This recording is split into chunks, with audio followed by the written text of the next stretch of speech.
Denver is constantly evolving, and 2026 is no different. With so many people moving here, Denver is seeing huge transformations that will impact how we live and play in this mile-high city. While Denver is probably most known for Broncos football or our amazing nearby ski resorts just up the hill, there's so much more to this city you might not even know about. So I'm here to fill you in on all the cool things coming in 2026. I'm going to share 15 projects I think will have the biggest impact on the area. We're talking about commercial building projects, highway renovations, trail rebuilding, and major changes to sports venues. I'm actually standing right in front of one of these projects right now, but we'll get to that later. So stay with me because it's part of the bigger picture of how Denverites combine outdoor lifestyle with city living. I'm Heather. I make videos about living in the Denver area, and I love helping people find their home in this amazing city. A lot of people are looking at these as all separate construction projects, but that's not really what's happening. What's really happening is Denver is being reshaped in multiple places at the same time through parks, transit, roads, sports venues, downtown redevelopment, and major public investments. And the truth is that does not affect every neighborhood the same way. Some areas are going to get easier to access, more congested, or more desirable, depending on what's actually happening. Sometimes there'll be construction fatigue, traffic, lots of changes, but they will eventually feel the benefit. So I hope as I go through each individual project, you'll kind of understand how it affects the lifestyle, access, and long-term value on your real estate. 2026 represents the biggest development year in Denver's recent history, with projects spanning from downtown to the foothills. These projects aren't happening in isolation. They're all designed to work together to create better outdoor access, improved walkability, stronger connections between urban amenities and mountain recreation. The west side of the metro is particularly positioned to benefit from these improvements, which will actually make commutes to work a little bit easier and, of course, to nature a little bit more seamless. All right, so let's jump into project number 15. The AC Hotel in Reno. Reno is Denver's industrial turned artsy district, and it's getting a new Marriott hotel called the AC Hotel in July of 2026. It's like a boutique feel with a global brand, and it's got an eco-friendly rooftop, 7 stories bringing year-round foot traffic, proving that this area is legit downtown, which for local property owners, this is a major signal of continued investment. Construction actually started in January 2025, so we're looking at a finish time somewhere in the next 6 months or so as of the production of this video. The real talk is that Reno used to be kind of rundown area, and now this is really helping to accelerate gentrification. Next up is Cherry Creek office growth. I used to work down in Cherry Creek. It's absolutely gorgeous. It's getting 2 major office projects. Together, they're going to tell a bigger story about where money and business activity is actually going in Denver.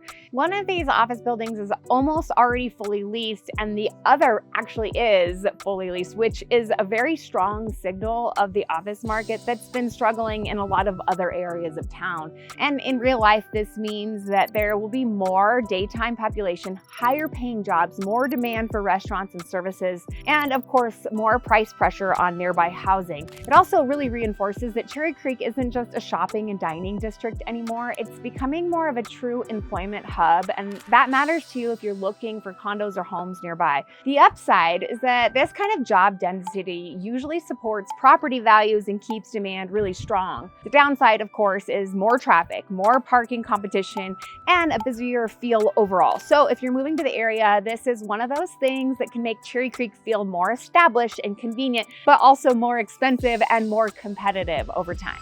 If you travel to the mountains, this one is a big deal. I-70 is getting a huge realignment. This project matters huge for all of us who travel up towards ski resorts or camping. CDOT is reworking the westbound stretch at Floyd Hill to fix one of the worst bottlenecks on I-70, including the steep, awkward section that slows everything down and backs up traffic really fast. They're adding a 3rd westbound lane, building a new bridge, and finishing a missing piece of frontage road between Evergreen and Idaho Springs. So in the long run, this is going to make your mountain access much safer and smoother and a lot less frustrating, especially for people who are traveling from further away than just Golden or Morrison. The problem is that these years are going to be very annoying. Construction is underway now, and new alignment is not really expected until 2028, and the full project hopefully finishing by 2029. If you're driving up I-70 regularly, you should expect major delays, traffic holds, and some real construction fatigue.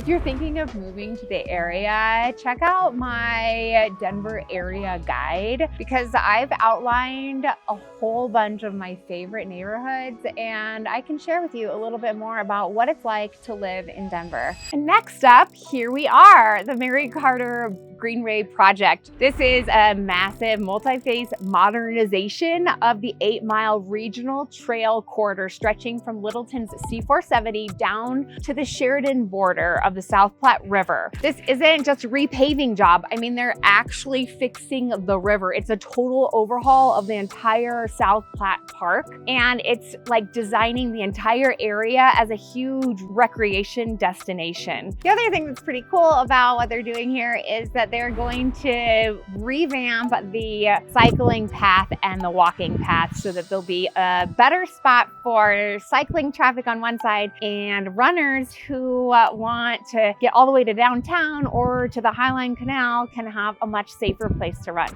Of course, the downside is this might be a headache for commuters over the next year or so, with a lot of trail construction and noise around Carson Nature Center.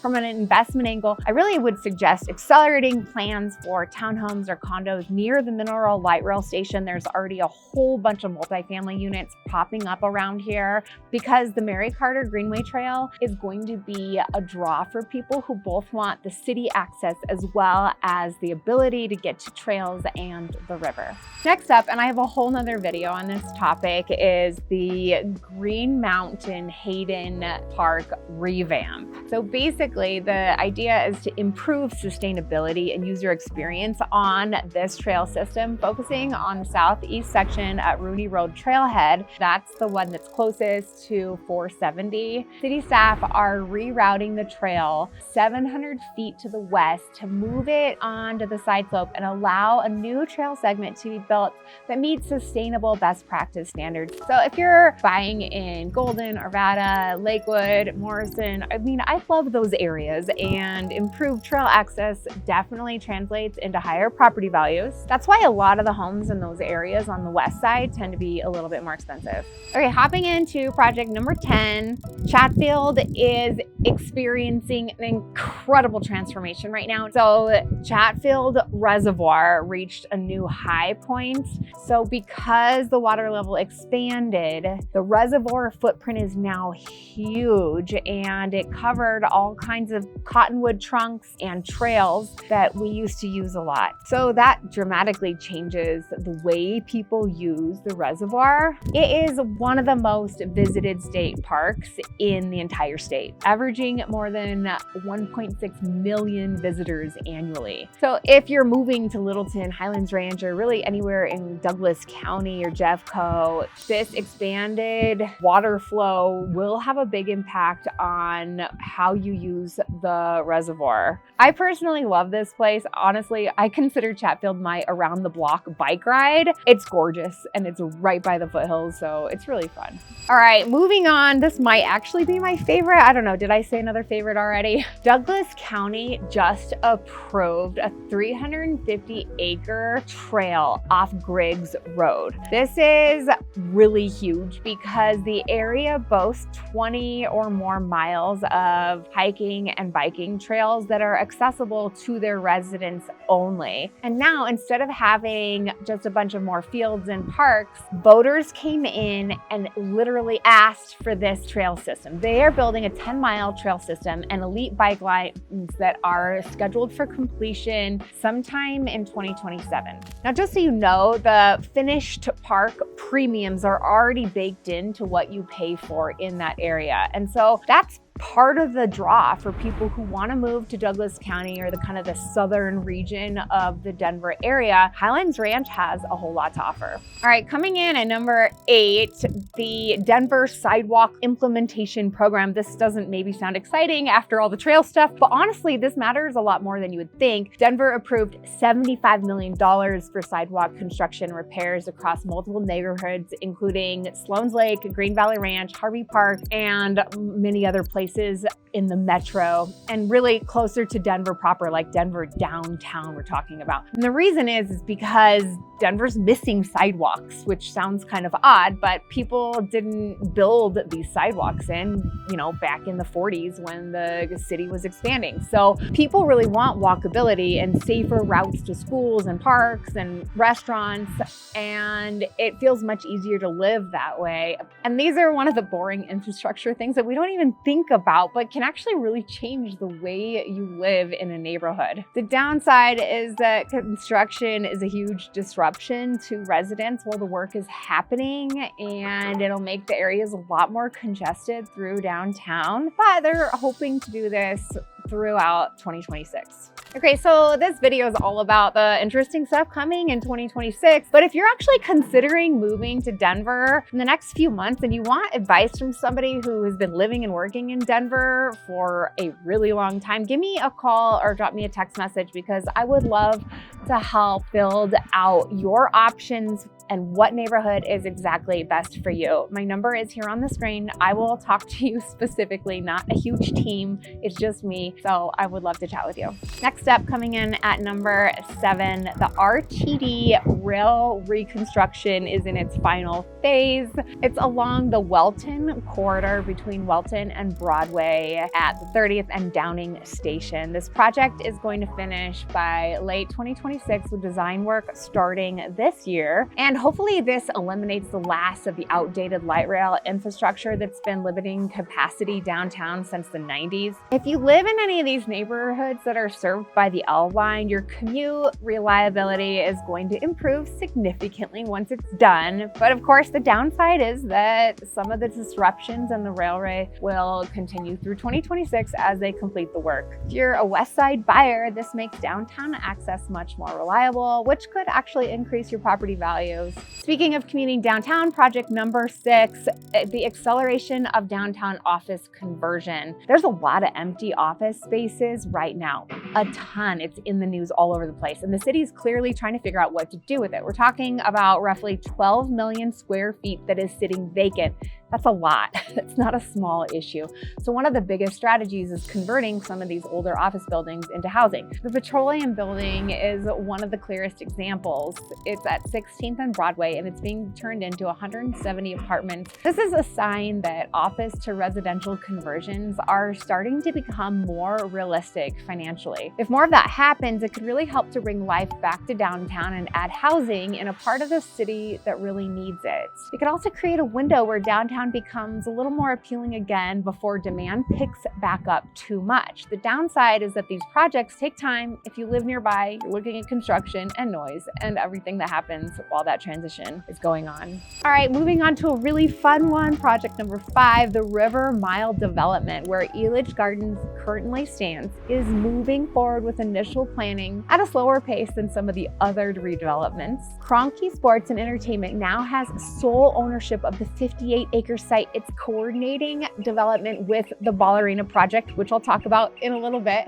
This is potentially the largest entertainment district redevelopment in Colorado history when combined with some of the other projects that are going on. The entire South Platte River corridor from downtown to the west benefits from this coordinated infrastructure and entertainment development. Timeline uncertainty means Elitch Gardens could continue to operate for several more years, so come check it out. It's really fun amusement park. This actually might create planning challenges for the surrounding development. So if you're a buyer interested in properties near the Highlands or Berkeley neighborhoods, this development could dramatically change the area, but the timing is kind of unclear, so we're not sure when that will happen.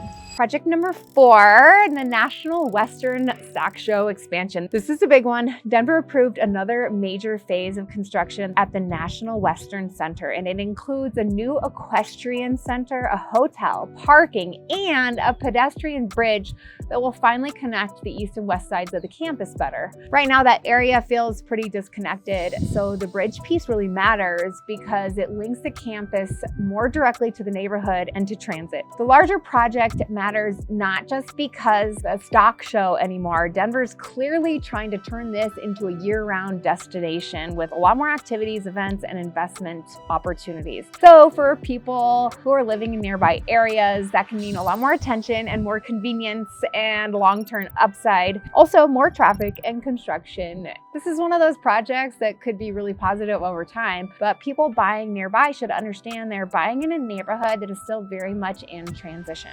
Okay, number 3, women's soccer. Here it comes. Mortensen is starting pre-construction now with full construction set to begin in spring 2026 on a $225 million open-air stadium for Denver Summit. The stadium will have about 14,000 seats under a large canopy. It's supposed to be open for the team's first National Women's Soccer League season in 2028. It's being built at Santa Fe Yards near I-25. The bigger story is not just that this is a new stadium. It's meant to really anchor an entirely new sports and entertainment district in the area, and it's basically sat underused for decades. It's going to be the second stadium in the country built specifically for women's professional soccer, which tells you how much demand and momentum there already is for this. For nearby neighborhoods, of course, this is a huge jump in attention and property values. Downside is that once construction starts, we're gonna have a couple years of major disruption before people really feel the payoff.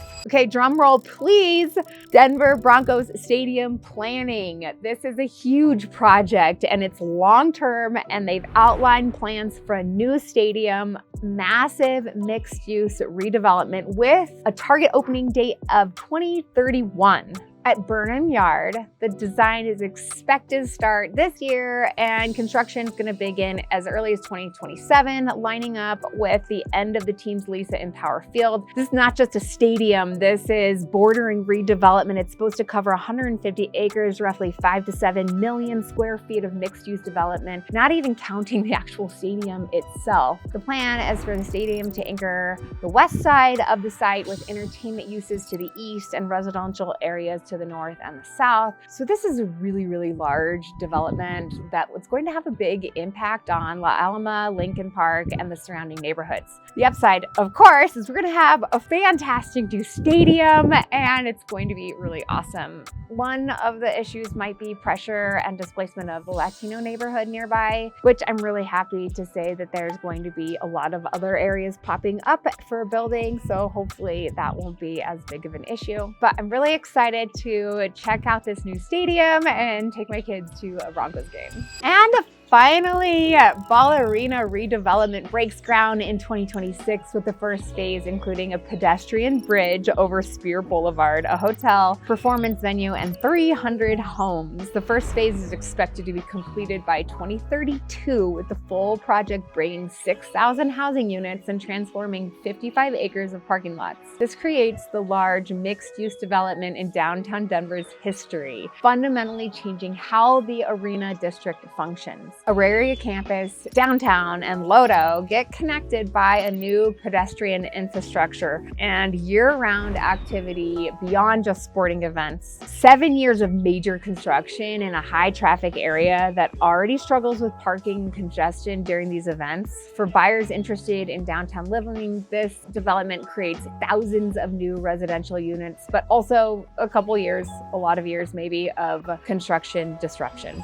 When you step back and look at all of this together, we're not just talking about a bunch of random projects. Denver is in the middle of a coordinated effort of investment across parks, transit, downtown, sports venues, major infrastructure. And that's all going to change how the city actually feels to live in. Some neighborhoods are going to benefit more than others. Areas with stronger amenities and better walkability and better access are definitely going to increase in property value faster. Other areas might just have to endure some disruption. And that's what I want people to understand, that this infrastructure is not just about roads and railways. It actually affects affects your time, your routine, your access, and whether a place actually feels livable in your life. I'm Heather O'Leary, your Colorado homegirl with eXp Realty. Give me a call or schedule on my Linktree. Let's chat about this amazing place to live.